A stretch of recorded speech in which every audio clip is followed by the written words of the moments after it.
As a WWE fan over the past couple of years, I've grown accustomed in a lot of ways to a pattern of getting a good Raw and then one or two mediocre Raws and a crappy Raw, then maybe a good Raw. And it's kind of like a vicious, never-ending cycle. I almost don't know what to do with myself because from SummerSlam on, the WWE to me has been doing quite a number of good things. Not perfect yet. There are still some bad things. I'll talk about one or two of them with this week's Raw in this review. But a lot of things in general that have pleased me over the past month. This is 4 straight Raws that I have actually enjoyed watching. And frankly, I can't remember the last time that I enjoyed watching 4 straight Raws. That's something. That doesn't mean that the product is good for everyone, but right now it leaves me without a ton to complain about because from SummerSlam on through to the go-home show for Night of Champions, they've given me 4 straight Raws that have really gotten me excited for the upcoming pay-per-view. And I can't really ask for much more than that, especially after the past few years of definitely not getting it. Like I said, I can't even remember the last time I had 4 straight Raws that I really liked.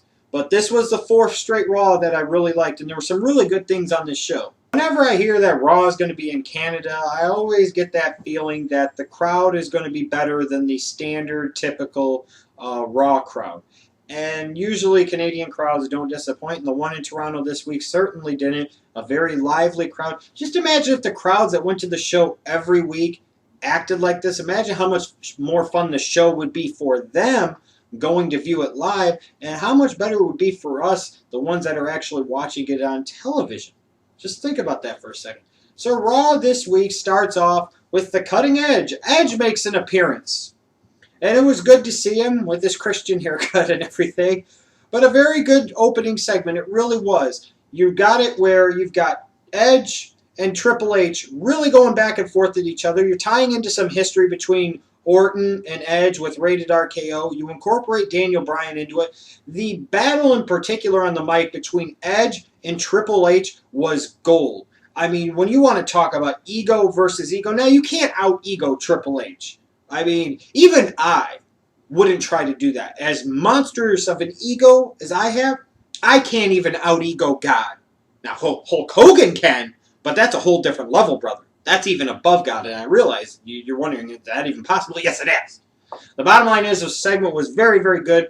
The interaction between Edge and Triple H was gold. I mean, it had me salivating. I'm like, oh, yes, he's talking shit about him. He's saying that Edge was never a top guy and didn't draw anything. Edge is talking about he had to bang his way. I'm like, fuck yeah.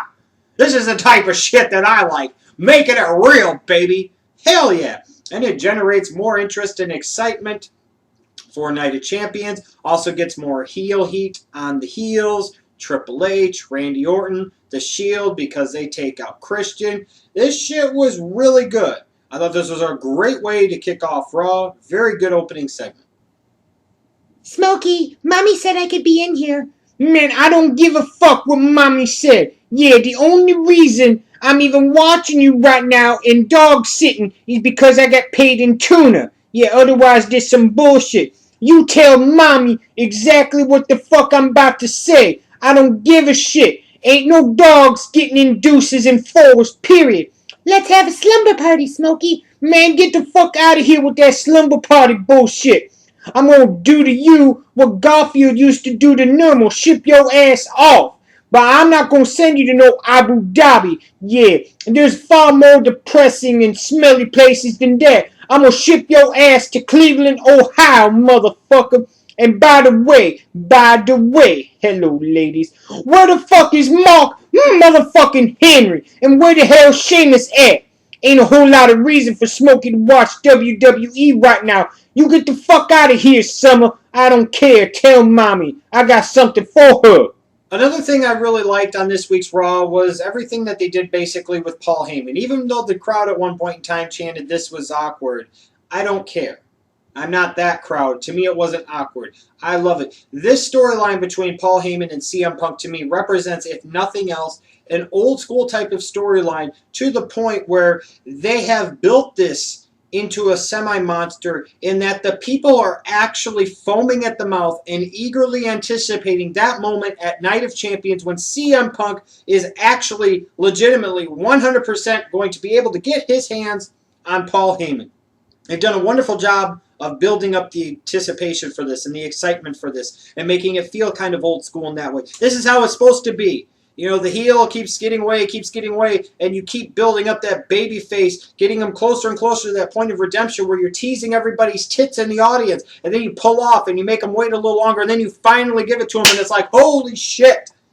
I mean, the match with Axel and Kofi Kingston where Axel gets DQ'd and Heyman's like, no, you can't do that, you can't do that. Punk, get his hands on me if you do that.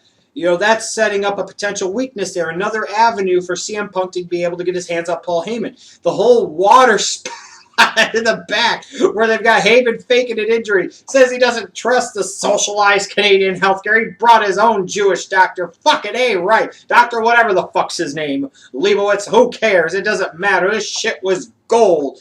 Trying to sit there and fake a knee injury. That was awesome. And again, it's just building up that anticipation and excitement for when CM Punk actually does get his hands on Paul Heyman at Night of Champions. This was good stuff. Another thing I really liked about Raw. One thing I didn't like in particular about this show this week was the way Dolph Ziggler was jobbed out to Bray Wyatt. Look, I understand the WWE came up with what they've done over the past few years. They've had a number of character concepts that have been very good, but after the initial first 30 or 60 days, it seems like they really had no long-term vision or direction for the characters, and these characters kind of fizzle out. It's a shame with Bray Wyatt and the Wyatt family because these characters are intriguing enough without any direction as a heel. You're going to get to the point where the crowd's going to start to like them because they're so off the wall, so crazy, and so different that people are going to like them, and then you're really going to be screwed. The bottom line is here to me is you have tons of other people that you can put out there to have job to Bray Wyatt. Why you're taking somebody like Dolph Ziggler and having him jump out for no dumb fuck reason? I thought you were going to get like Ambrose versus Ziggler at Night of Champions. Isn't Night of Champions supposed to be where every belt is on the line? But yet it looks like the IC title and the US title, correct me if I'm wrong here, but it doesn't look like either one of those titles is actually going to be defended at Night of Champions. That's part of the whole concept of the pay-per-view anyways. That's one of those sloppy things that you still see from the WWE, even right now as the product in general is entertaining me. And you see this still with directionless characters like the Wyatt family. It's like they got to the point where they were going to go with Kane, and then they're just waiting for Kane to come back for the Wyatt family. There's like no other real direction there. And obviously it looks like there's no real direction, again, for Dolph Ziggler. At this point, you almost regretfully say, in order for Dolph Ziggler to get a push, they almost are going to have to put another woman with him. Because otherwise, what is he going to do? You're going to keep jobbing him out to the Wyatt family all the while ruining any luster you had to the Dolph Ziggler character? That's one thing I didn't like about this Raw. It just didn't make much sense to me. One very pleasant surprise for me on this week's Raw was the return of Santino Marella. I've always been a Santino fan. I don't care. He entertains the piss out of me. I look at him and I see a guy that someday they could legitimately do an underdog storyline with and give him a real deal, legit world title shot. And I really mean that. If you got creative enough and you structured the story properly, you could have a bit of a monster on your hands because the people ultimately love Santino Marella. And you could tell it wasn't just because it was Canada, where Santino's really from. It doesn't matter. Santino gets a good reaction everywhere he goes. When his music hits, people perk up. They get excited. They feel like they're going to be entertained. And most importantly of all, wrestling is supposed to be fun. And I think sometimes people in the wrestling business forget that. And sometimes us as fans, we forget that. And we ended up getting a really fun match, I thought, between Antonio Cesaro and Santino Marella. Santino wins, which you needed to have him do in his return. And all the while, Antonio Cesaro, I thought, looked really good. And he got a chance to stand out. And it helped him a little bit, especially in that Whirling Dervish movie he did with Santino for like a minute and a half. That's impressive crap. That's the type of stuff where you're better off for losing because you pulled off something like that. People are going to remember that. That's something that helps get you over. Man, this was good. I'm happy to see Santino back. I hope they give him a little bit of a push because they have some young heels on this roster that could desperately use a feud with an established mid-card babyface like a Santino Marella. Really love how the WWE teed up this match between Goldust and Randy Orton for Raw this week. They basically spent lots of the first 2 hours of the show building this match between Goldust and Randy Orton up, where the stakes were if Gold beats Randy Orton, Cody Rhodes gets his job back.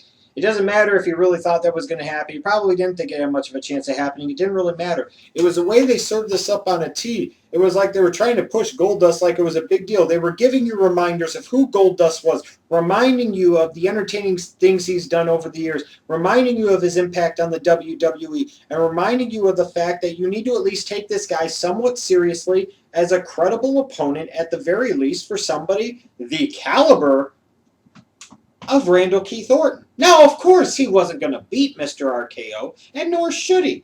You've got a strong heel world champion that can win straight up. He needs to beat people straight up. And you know what? When you look at this match between Randy Orton and Goldust, it was okay. It was good. It did what it needed to do. It's making Cody Rhodes bigger, even with Cody Rhodes not being there, because this match was featured in one of the prime slots in the 2-hour main event, and it was all about Cody Rhodes getting his job back. And then the stuff afterwards with Stephanie. She's awesome as that stone-face, kind of baby-face bitch. Now, reports have shown today that there was a 35% increase 35% increase in emergency room traffic all across the country. And the reason for that was due to increased instances of IWC extensive masturbation at the thought of Daniel Bryan and Dean Ambrose main eventing Raw. Not just the thought, but the actuality of it occurring. Now, you could sit there, a lot of you that are watching this video, and you could bullshit many people, but you're not bullshitting the Schleg Daddy. And you know I'm going to call you out on this. You know goddamn good and well that you get off on Indie Guy A versus Indie Guy B in a wrestling match on the main event of Raw. You know you took, whether you're right-handed, left-handed, or ambidextrous, you sat there and went, oh my God, this is the best way to end Raw of all fucking times. And you know what? If that's what gets your rocks off, then so be it. So be it. God be praised. You know, it was a good way to end Raw. It's building up the anticipation, the excitement for me at least, to see Daniel Bryan get his hands on Randall Keith Orton at Night of Champions. Now, of course, he's ultimately going to come up short because he should. Because, again, you have a strong heel, and you need to continue to emphasize and build that strong heel. All the while, having that baby face coming and coming and coming and keep overcoming odds and keep having to overcome things, getting that crowd more behind the babyface. If you have Daniel Bryan win here at Night of Champions, I don't think there's any more story. Whereas if you have some type of interference, or you have Randy Orton win in a very, very lucky fashion, you could continue the storyline on. You know, that's where the story is to me. And it's been a good story so far, and I've really liked it. A lot of you wanted to heel Triple H. By God, you've got it. You wanted to heel Randy Orton. By God, you've got it. You wanted Daniel Bryan in the fucking main event. By God, you got it. So what you bitching about? You got Daniel Bryan versus Dean Ambrose, the main event of the show. You want to piss and moan about the stupid stuff with Big Show? Yeah, you know what? It is stupid. And I hate this crap. They're making him look like he's 7 foot. He's like 450 pounds. And they're making him look like a blubbering idiot. A blubbering, broke idiot. A broke buffoon. I don't like that. That I don't like. That I could do without. It's almost like they're insinuating that Big Show is going to end up costing Daniel Bryan the match at Night of Champions, maybe leading to a match between the two of them at Hell in a Cell. I don't know. I don't care. As long as they continue to give me more of this Daniel Bryan versus Randy Orton and Triple H storyline, that's what I want. You give me Daniel Bryan versus Randy Orton again and again. And then, damn it, maybe you could even give us Daniel Bryan versus, dare I say, God somewhere down the road. Now, you know a lot of you would fucking pay for that. I know I sure the hell would, but I know what I am going to pay for. September 24th, Thy Kingdom Come. Triple H is new. I can't believe it's only 3 DVDs. You talk about an outrage, a sheer abomination of justice. The man is God. They call this DVD set Thy Kingdom Come. It should have 6 to 8 DVDs minimum, period. But again, I digress. Move on from that. There's plenty of other time to talk about that glorious DVD package coming out on September 24th. I'm promoting that DVD as much as TNA tries to promote that crappy November 2nd Bellator fight between Rampage and Tito Ortiz. This was a good Raw.